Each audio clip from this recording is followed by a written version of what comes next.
Let's go! We're breaking down the Clemson Tigers offense. I believe this is what they're going to try and do versus LSU.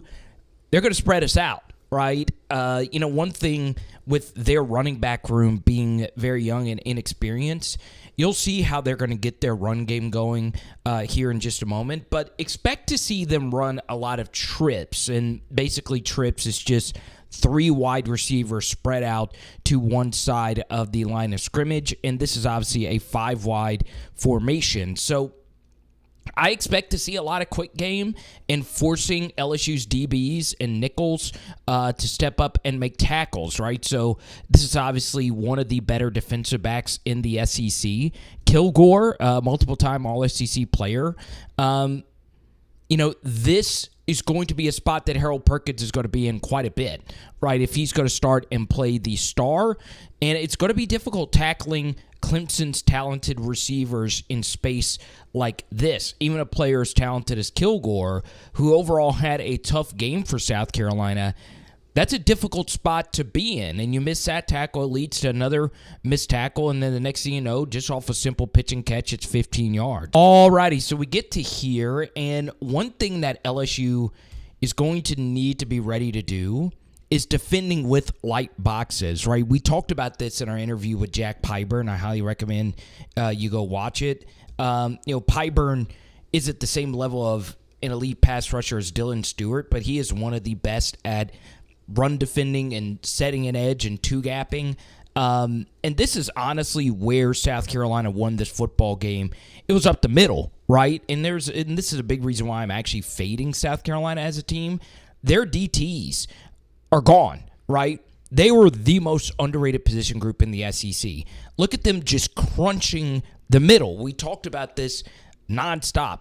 LSU, in a stat called rush yards before contact, was historically one of the worst rush yards before contact teams ever since SEC StatCat has been charting that.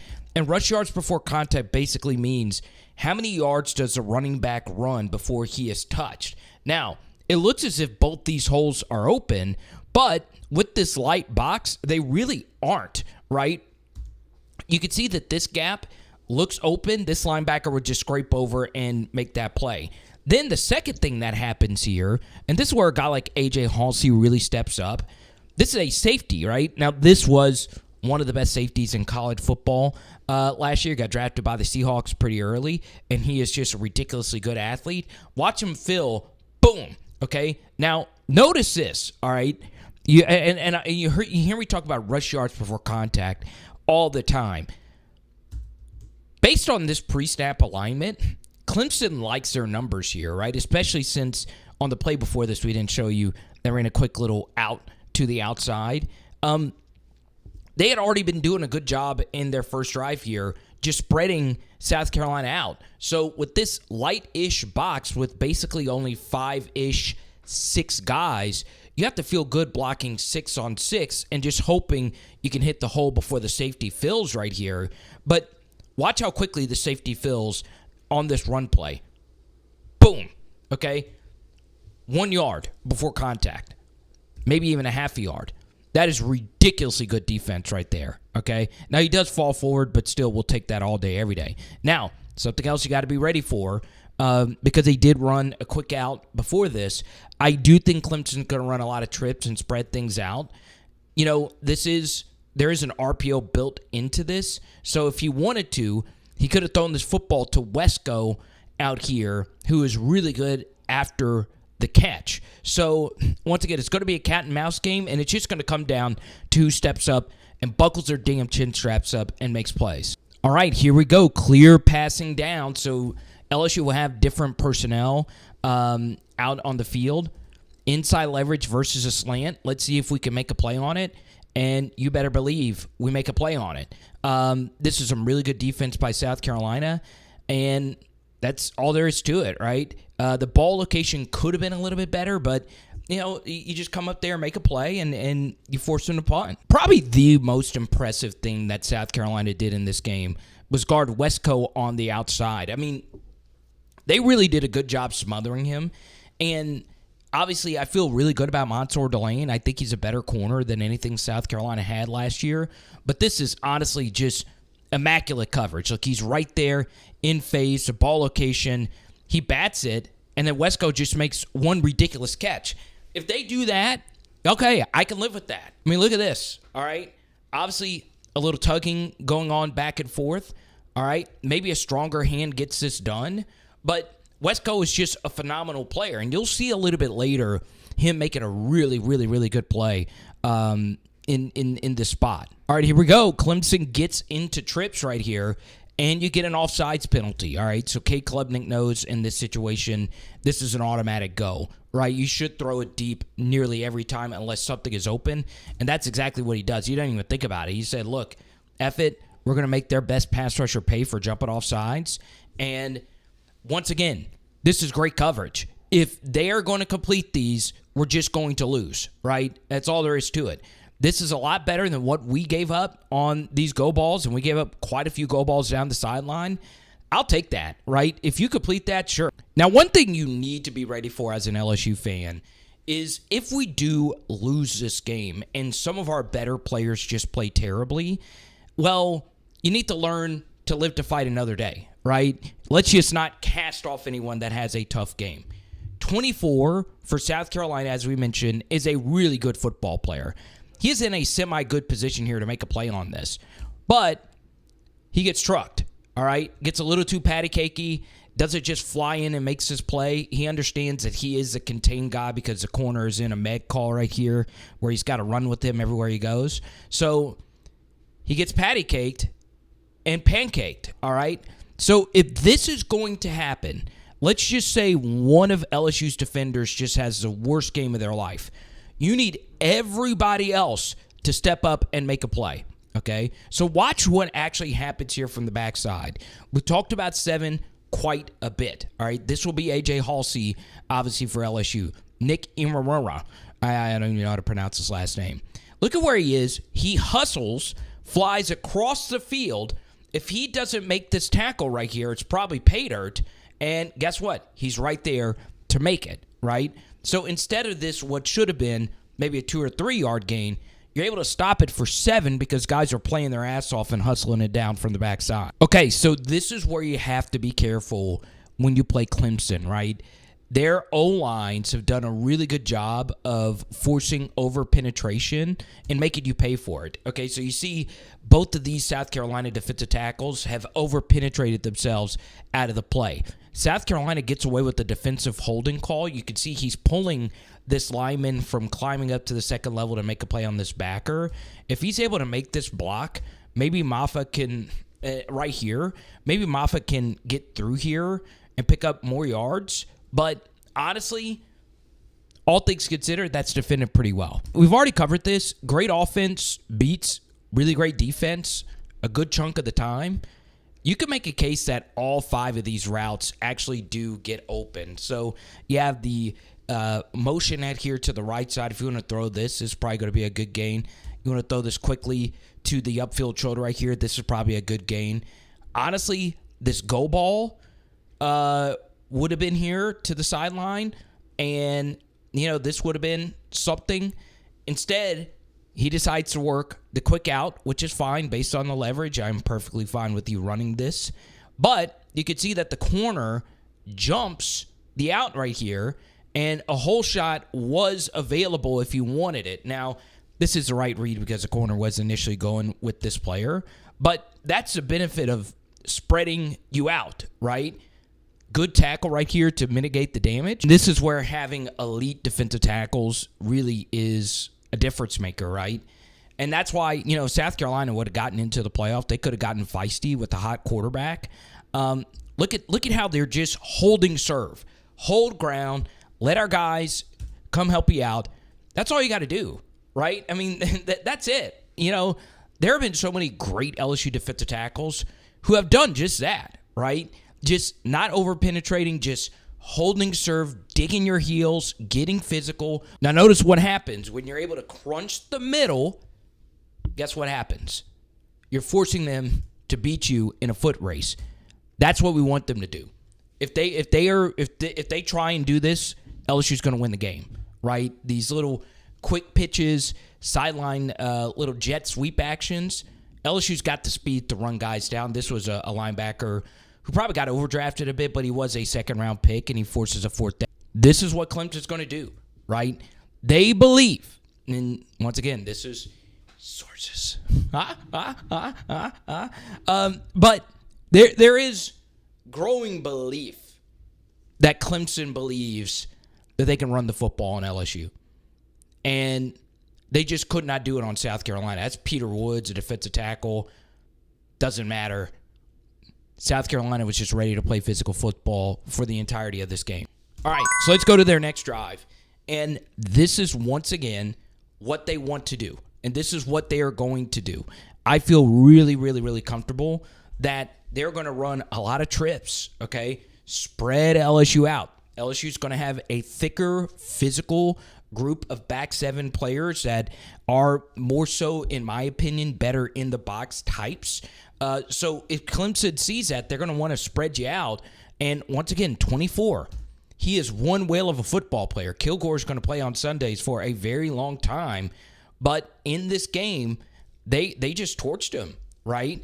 And you'll see from the opposite angle, Cade Klubnik is an elite deep ball thrower. This is a ridiculously good throw. Just put it up there, let your guy make a play. And you'll see right here, the slot receiver holds the deep safety over the middle, and with this safety being held over the middle by this dig right here, Cade sees this vertical space, so he decides to throw this football up into that space. And man, it's just really, really, really good quarterbacking. And we just need guys to come in and make plays, and Clemson's receivers did a good job making 50-50 catches in this game. All right, let's move ahead to here. And remember, this is the same play you saw just a minute ago, right? Or the same action where you have the running back running it to the flats. Once again, they don't have Phil Maffa, 7, who's a good back. They're going to do this. Be ready for the QB draw. When Clemson plays the better teams, they like to run their quarterback. And this time, Clemson does get a little lucky that, and Blake Baker's going to do some of this as well, blitzing their backers, right? So with blitzing the backer, that's one less guy you got to worry about at the second level. All you got to do is ride him upfield, and guess what? It's a walk-in touchdown. It was just the perfect call versus this defensive look, and you got to tip your hat. I mean, they're one of the better offenses in college football. All right, so we go to the next possession. They had a good run to the left side. We'll skip that, and we'll get to here, all right? Remember, overall, the outside corners for South Carolina played one whale of a football game. That's how South Carolina won this game, right? Now, I will say, the refs really let a lot of tugging and pulling go. That's how I like football to be called. Look at that. Ball location's perfect. It's just the coverage is absolutely perfect. So if you want teach tape on how you defend this Clemson offense, it's basically this right here. Good rush up the middle, not giving Cade any room to run through right here, so he has to throw this football. Being physical, okay? You could see pre-snap that Cade thought that this was going to be open. 24, once again, a good player who's had a tough game. He steps up, makes a nice play right here, so he can't throw this. So Cade says, look, there's pressure right in my face. There's really nowhere for me to run. And you could see South Carolina has 2 QB spies waiting for him. So for this to work, and if you're going to have spies, you need guys that can lock down on the backside. And guess what? They're able to lock down one of the best young receivers in the country right there and force a punt. So one thing you got to look out for with Clemson is their offensive tackles do have a tendency to overset. And you could see that Stewart fakes to the outside, beats his offensive tackle to the inside, and he's right here to tackle Maffa. And he runs basically into a tackle for only a few yards. And simply put, South Carolina, and I know I just keep saying this over and over and over again, South Carolina's DBs just made plays. I mean, it honestly just comes down to this. All right, we can get into different scheme things. Flying down, 22, role-playing DB, just making a big play. And this is a really good call right here by Clemson.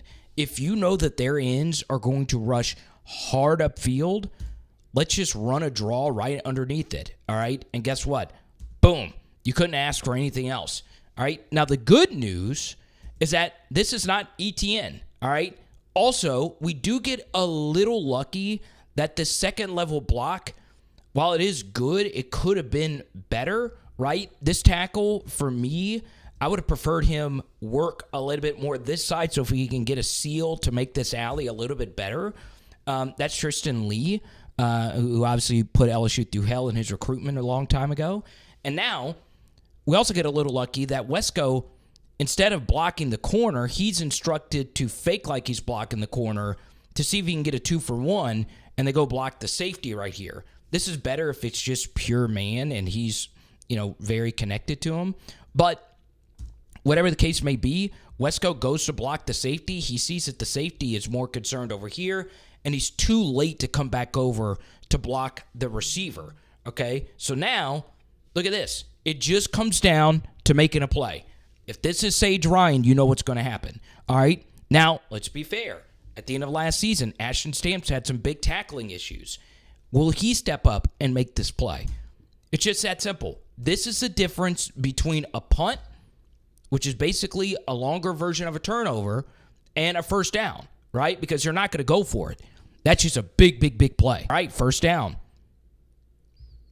One thing I really liked about South Carolina is they did a good job switching up their stunts, right? They ran some twist, and twists aren't the absolute best thing to run versus just a direct run downhill. And you could see that they have a lot of different things sealed off. So basically, we just need them to dig their heels in and not get pushed back too far.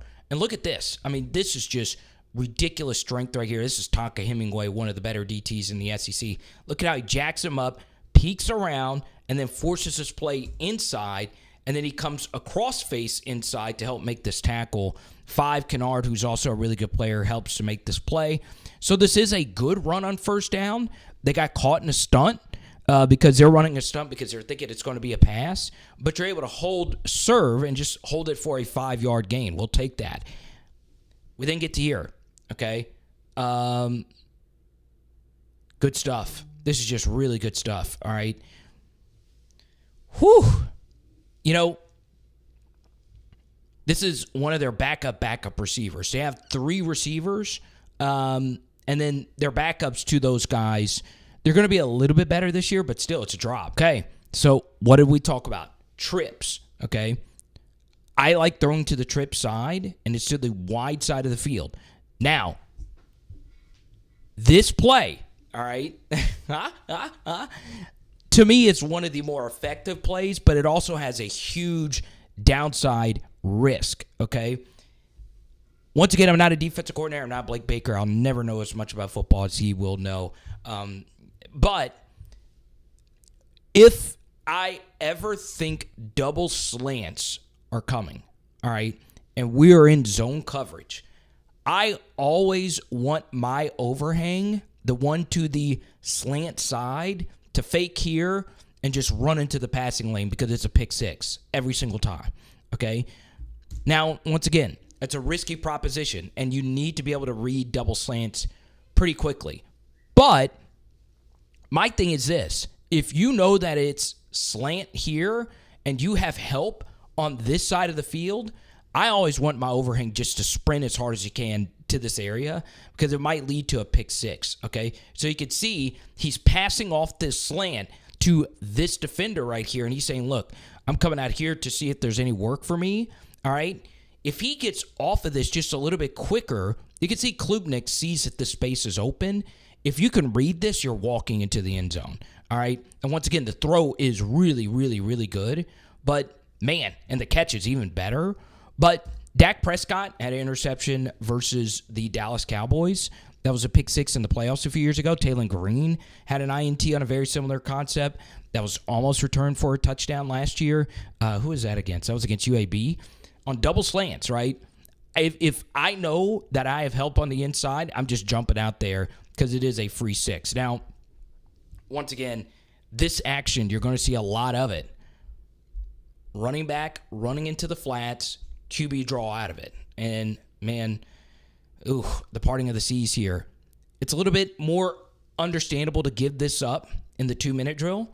And honestly, South Carolina did a decent job to converge and make a play. So LSU runs this spacing concept a lot, right?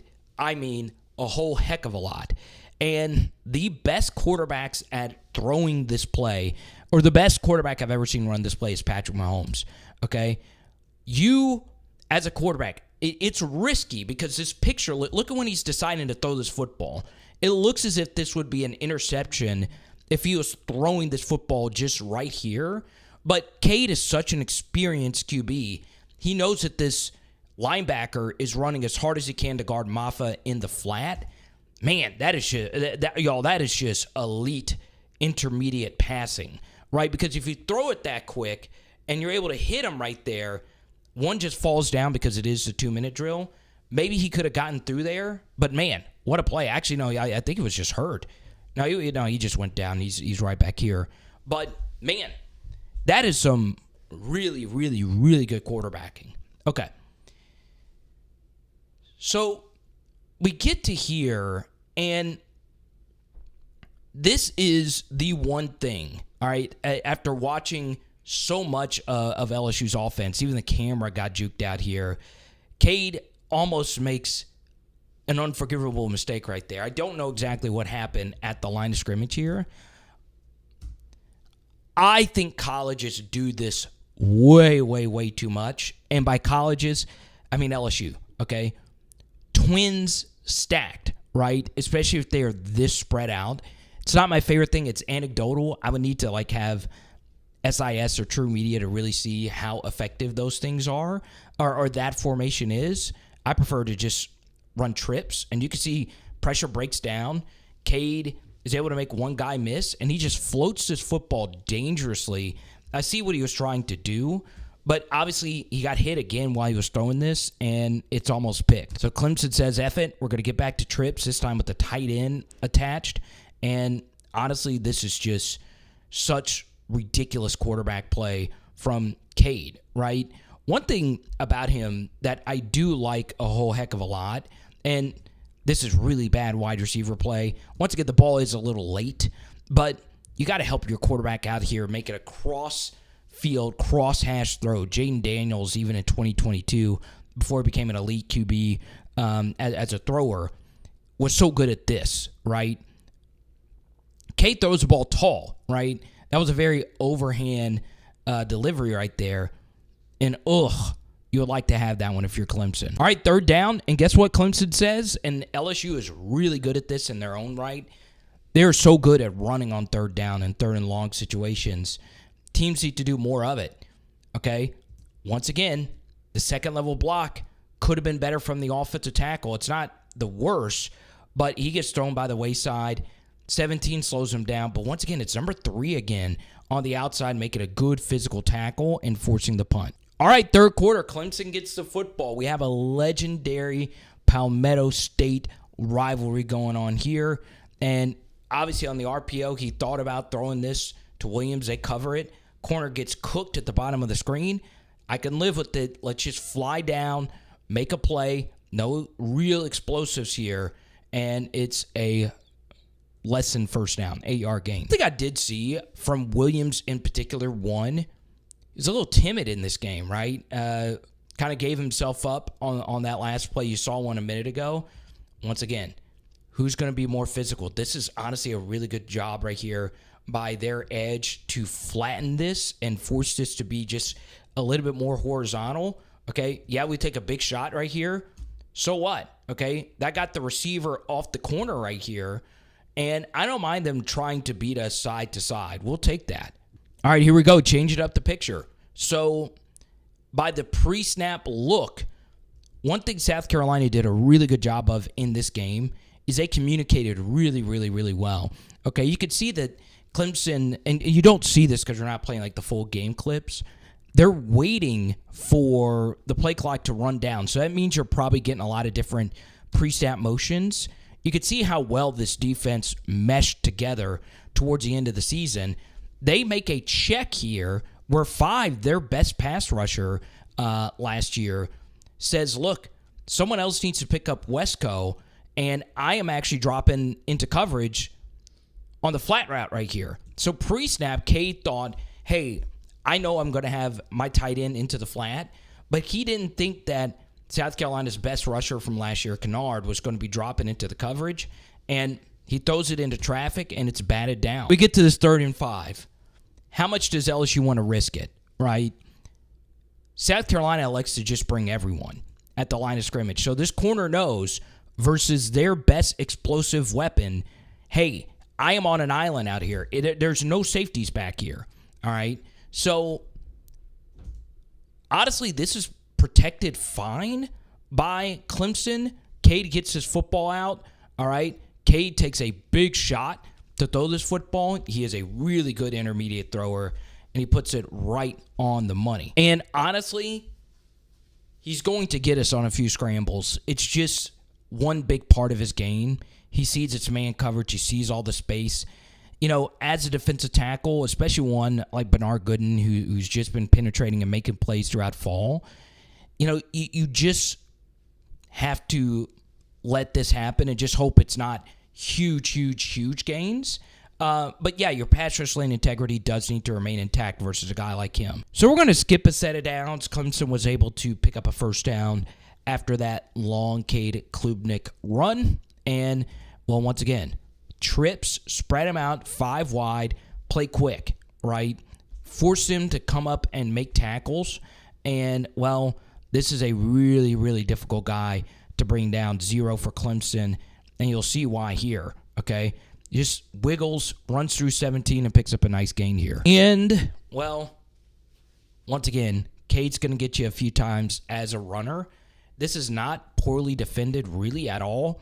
Everybody's covered pretty well, right? It's just, I mean, this is just a magical piece of quarterback play. Now, what I will say is Clemson's offensive line is really good at creating piles and getting people down to the ground, right? We need our defensive linemen to keep their feet, right? You see a couple of our backside defensive linemen here for South Carolina. They're on the ground, and when you make piles like that, a lot of times other defenders are going to trip over you. That's basically one other person that can't make the tackle, and Cade squirts through here, and he is running all the way to Ponchatoula for a tutty here. Ugh. Now, I will say this was just insane to take an extra hit versus an NFL safety, but you do you. All right, so one thing that I hope Kyle Williams brings to this LSU defensive tackle room is hustle like this, right? And it is ironic because Kyle wore number 95 at LSU. So, once again, this offense is good. They are going to make some plays, all right? Now,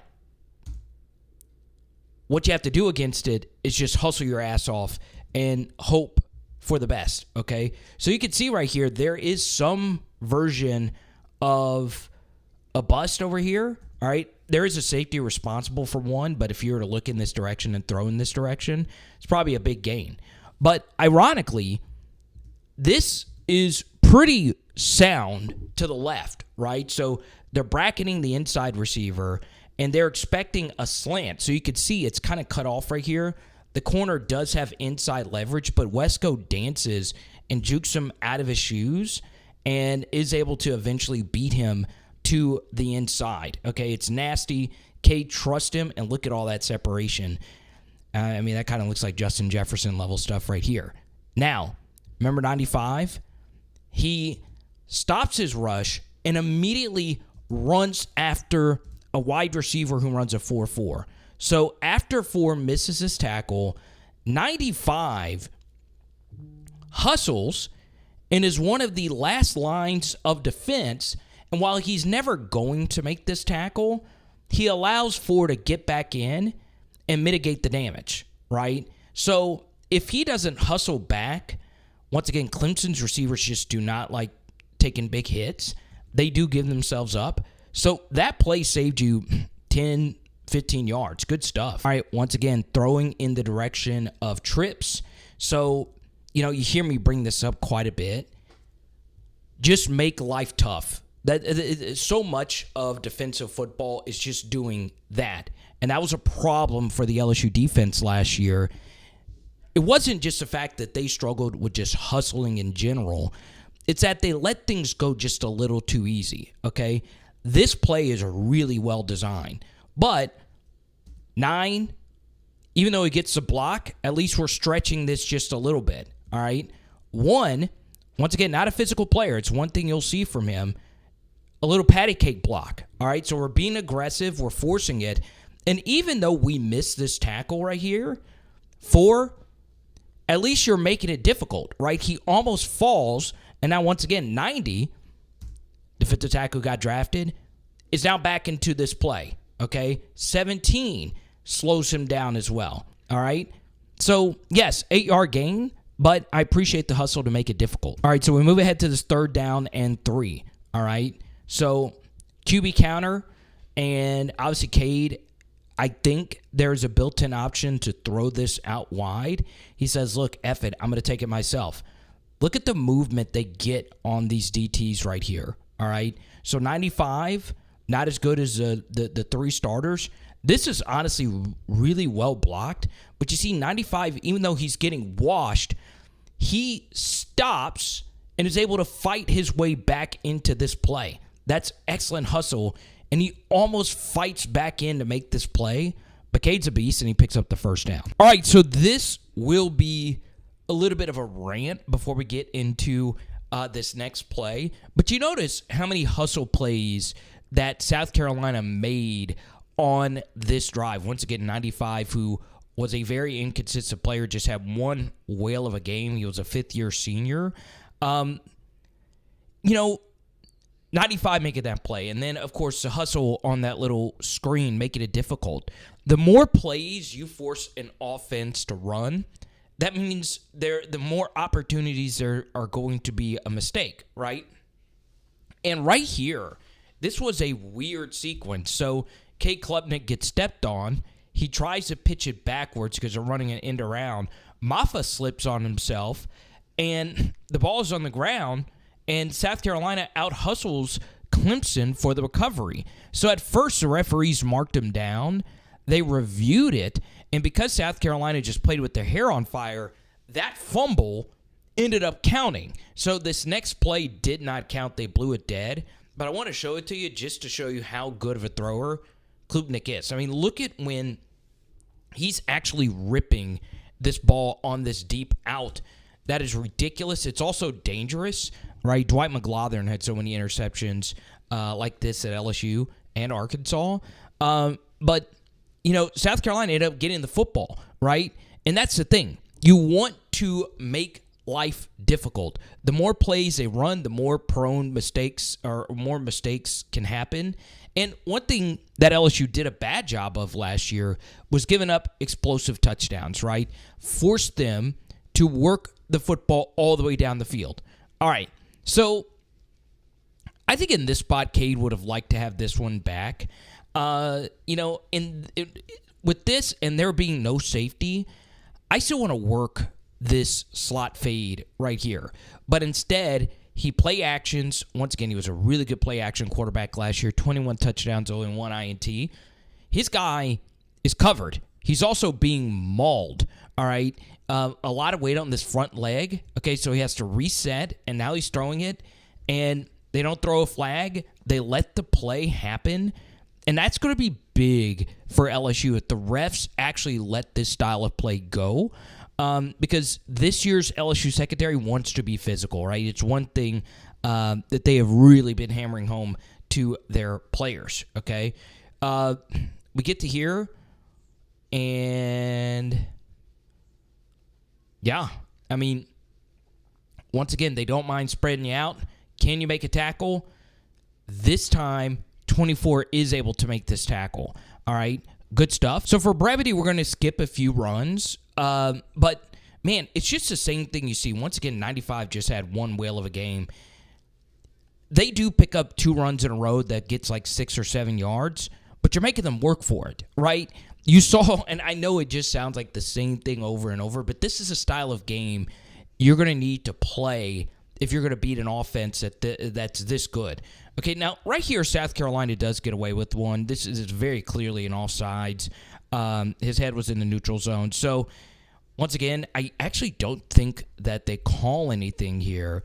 And you'll see that there's a lot of pressure up the middle, and Cade Klubnik takes a massive sack. Okay, that should have been all sides. Need some good luck every once in a while. And here we go. Second and Spartanburg, South Carolina reference for our Clemson fans watching. Once again, we want them going horizontal, right? LSU, especially their linebacker core, it's a fast group, all right?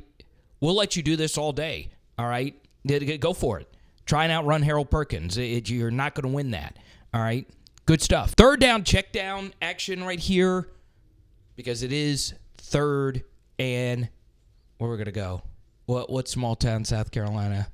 Greenville. How about that? Well, that's not too small town. Huh? What's a Clemson suburb? You guys let me know. Either way, good job by the defense. You did see the defensive tackles lose their feet, 2 of them, but in the spot, obviously you just want to live to fight another down if you're Clemson. All right, so there's a lot of different theories on stemming your defensive tackles. I do think stemming DTs is more effective when you're going up against a counter run than a zone run or just simple duo. You O-line coaches, feel free to correct me on that. And you can see right now that South Carolina is facing a counter run. So you're pulling this guard around right here. And, well, or is that power? You guys let me know. Either way, this is what Jack Pyburn's going to bring this defense. You see a tight end blocking arguably the SEC's best defensive end. Watch him what he does, okay? And Pyburn, once again, broke this down in our interview how to do this properly. So Phil Maffa sees that the picture is dirty, all right? So he's thinking with this end being square that he could beat 5 Kennard in a foot race. But Kennard is ragdolling this tight end. Watch how he throws him off of him. Once he sees that Maffa is breaking to the outside, he's outside. So he then stretches this out to 3, who's right there to make a play. And Kennard actually could have played that a little bit better. Still, this was just such a physical game from the South Carolina defense. All right, fourth quarter. You are playing a lot of snaps, okay? As great as Lenore Sellers ended up being in this game, there's only 7 points on the board here, okay? Now, let's play smart. I don't mind physical. Once again, I give the white hat a lot of credit for letting some stuff go. Dylan Stewart, he's got a bit of a hot head, all right? There's no need to place this hit right here. None, okay? Don't give him a reason, all right? Now, the truth is, it's the same thing we talked about earlier with Kyle Williams. Can your defensive tackles get involved in the screen game? 91, once again, one of the better SEC DTs last year. Runs it down for the backside, and it is a third and short. It's simple. Cade chokes right here. Now, what's funny is when you actually look at his passing chart per PFF, elite deep ball thrower, elite intermediate thrower. But where he struggled was short throws, right? He was over the 90s in both of those tougher categories, but on short throws, he was in the 70s, which is still good, right? But he just sails this. I mean, my goodness gracious. You hit this, it could even be more knowing West Coast talent. But, man, ugh. Now, once again, I don't mind jet sweeps. I just don't, right? Which is essentially what this is. South Carolina's defense was fast. LSU, I think, has more speed than South Carolina's defense. And guess what? Even though Wesco is super fast, look at him just throwing blocks off. Look at that. It's just ridiculous stuff. That is a physical tackle right there. Goodness gracious. Okay, 2nd and 7. URB coaches, let me know. Do you think Phil Maffa had a crease right through here? Okay, you can see these DTs get stacked. This was a problem that LSU's defense had last year. There's good double team movement, and now these DTs are in a straight line. You never, ever want this. These backers are also relatively close to each other. So if he could find this cut right here, you're in a good spot, right? Because 17 is getting sealed right here. But once again, 95 was not really that great of a player last year for South Carolina per the PFF grades. He throws him off of him and fills this gap. So maybe Maffa gets through here. I don't know. But, he's seeing ghosts, right? Look at all these offensive linemen. I mean, their asses are on the ground, just missing blocks. Really, really, really good stuff. Alrighty, this was one of my favorite plays, and if you don't mind, please drop a donation for this film study. They take hours to do. Venmo, Cash App works, or you can hit the super chat down below. So you could see right here, Cade Klubnik sees single high safety, press man across the way. I love the fact that South Carolina had some nads and said, look, we're going to press you and really take it to you. And Cade's like, look, I'm like a frat dude at Fred's at midnight. I'm going to take a shot. Let's freaking go, Cade. I like the gusto. Go for the whole shebang, baby. And Cade throws this ball up into the air, and I went to Fred's, and I wasn't a frat guy either, and I love taking shots. Can he live and drop this in? No, he can't, because the coverage was freaking amazing. Look at that blanket stuff right there from 4, who had one heck of a football game. Now, before we get to this final drive, we want to shout out our partners today at Labor Therapy in Lafayette. 5 different locations throughout the area. Check it out, labortherapy.com. All right, so Cade is seeing ghosts, and, well, guess what happens, okay? Remember earlier we were talking about the double slants? Well, this was almost game right here. So you're reading this inside out, and Cade made a pre-snap determination based on where this defender was, is that he was going to go to the outside slant. And if he did, 24 played as if he was going here. He then gets into this window. If he would have decided to throw this very well could have been it, okay, going the other way. But he makes a really good adjustment while he's getting hit to throw to the tight end. And to me right here, South Carolina is just playing a little too soft, if you ask me, right? The goal here is to win the game. And with you playing that soft, basically Clemson's, 20, 30 yards away from field goal range just after that one play. It's basically the same thing here. These camera angles that are so tight drives me crazy. It reminds me of watching old games in the 70s, right? You can't see a daggum thing other than some really good pass protection and honestly some cowardly defense from South Carolina. That's just too. And then another thing that happens when you're on your heels, especially with teams having multiple timeouts, these linemen are starting to get tired. Now they're really wanting to get a good rush. Just let them go upfield, QB draw all day, okay? Release, and now Cade, who is one of the best QB draw quarterbacks you'll ever see, is just running through here, gaining huge chunks of yardage. All right, you want to know why Patrick Payton is such a big ad for LSU? He is the best edge defender I've ever seen at knocking down balls at the line of scrimmage. Okay, that's exactly what Dylan Stewart does right here. This would have been a simple pitch and catch, but he deflects it, and then he lived to fight another down. 3rd and 4, Clemson says, look, let's just move the chains and run the quarterback draw. We know Cade's going to pick it up. We still have a timeout as well, so if we don't get it, guess what? We can just call a timeout, but, man, that is a physical finish. I just love the way Cade plays football. I'm a fan. I'm not going to lie. I didn't expect this to happen, but I spoke to someone in his inner circle after the stupid, dumb car accident rumors. Hell, this is a car accident. I mean, this is ridiculous. I mean, these guys are running 15, 20 miles per hour down, game on the line, boom. Okay? So, obviously this is like just simple theory. When a quarterback takes a hit like that, I always wonder how it affects the next play, because you do see Cade get very jittery, all right? Something else that happens here is Clemson does elect to clock the football, which they should have. Downs don't matter as much with this less of time, but they do allow this play clock to drain all the way, okay? And once again, they're in trips. And then what happens after that brutal hit? Cade, throws the game away. It's not the worst piece of quarterbacking ever, but he does panic. Once again, South Carolina had the best pair of rush-ins in the country last year. Argue with Ohio State all you want. That's fine, too. It's behind him, and 17 makes one of the biggest plays in South Carolina football history. Let's talk about Cade, and let's talk about this Clemson offense. Can the LSU defense find a way to get it done, make this game ugly? The answer to that is yes. Now, the funny thing about it was, I like to go into these full game breakdowns kind of blind. And the one thing I was really happy about before I did this South Carolina breakdown was I totally forgot what Cade's QBR was in that game versus South Carolina. And as many of you know, QBR is just a metric, a score to 0 to 100. It factors in a lot of different things, including the level of defense you're going up against.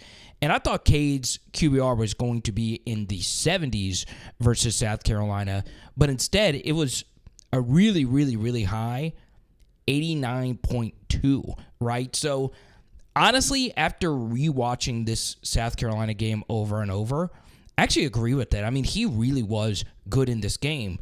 The thing was, everyone else wasn't, right? You didn't see a whole lot of broken tackles.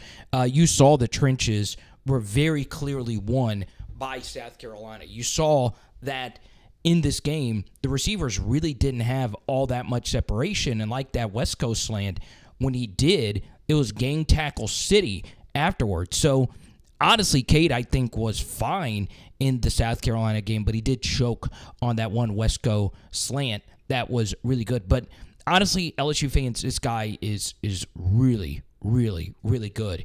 The Texas game was fantastic. The SMU game, even though the scoreline showed that it was a close game, Clemson, with the luck of a few favorable whistles, was winning by quite a bit in that game, and that was because Cade just kept making play after play after play after play. Virginia Tech game. There were some blitzes that got home, and Cade was able to shake them and make big plays down the field. The dude is an amazing athlete. I was doing radio in South Carolina when Cade was being recruited by Clemson, and I said at the time, when he wasn't the number one quarterback, he is the best quarterback in the class, ahead of Connor Wigman and so on and so on. So I actually do believe the hype, and I do think this will be, and this was a question that was actually brought up, I believe, by BT. I do believe this will be the best season opening quarterback LSU has played, even more so than Jordan Travis just a few years ago. Maybe there is a better one. Maybe there are some of you that think highly of TJ Yates. I don't know. I should just go back and really see if this is the toughest season opening quarterback, but whatever the case may be, we'll see. Now, what about from LSU's vantage point? Well, I understand like terms like hustle and all that stuff. It really doesn't amount to anything. It's either you do it or you don't. But, man, so much of that game just came down to, like, on this play right here, just make that tackle, right? Force Clemson to have to execute. And obviously, LSU was terrible in the explosive play touchdown department last year. So with better safeties this year, that should be better for LSU. Another thing that South Carolina did a really, really, really good job of is they did switch some things up. There were a few exotic looks mixed in there, but honestly, they just held serve, right? There wasn't a whole lot of just unfreaking believable negative plays in the South Carolina game versus Clemson. And the weird thing about it was one of Cade's weakness is that he does take a reasonably high number of sacks. He took 23 last year. So as much as people complain about the interceptions with a guy like Garrett Nussmeier, Cade doesn't throw interceptions, but on the opposite end, Garrett doesn't take sacks, and Cade does take a lot of sacks. Now, one thing after watching, and I looked at Cade, did a deep dive of his 2023, his first full year as a starter. Man, he had a massive fumbling problem, and that was able to be fixed, but it is something that is in his history. But, man, Clemson is loaded. I'm interested to see what Adam Randall's going to do at running back. This set of 3 wide receivers, it is scary to have that good of a wide receiver grouping and all of them return with the same OC. That's tough. Right? There's no other way you could cut it. That's tough. But honestly, it's doable, right? This is not 2019 LSU, 2021 Georgia, 2020 Alabama. It's not, to me, I meant to say 2022 Georgia, but whatever. This isn't some offense that's just impossible to guard. So LSU can, I don't know if stop is the right word, but will they hold them under the 30? I think that's possible. I really do think it's doable. So obviously a lot of new pieces. We'll see what happens. But let me know what you guys think down below of today's film review. But this guy really is the real deal. It is. Power hour. LSU. Boom. Time. What? I forgot what we're doing. We're doing steaks. Let's go.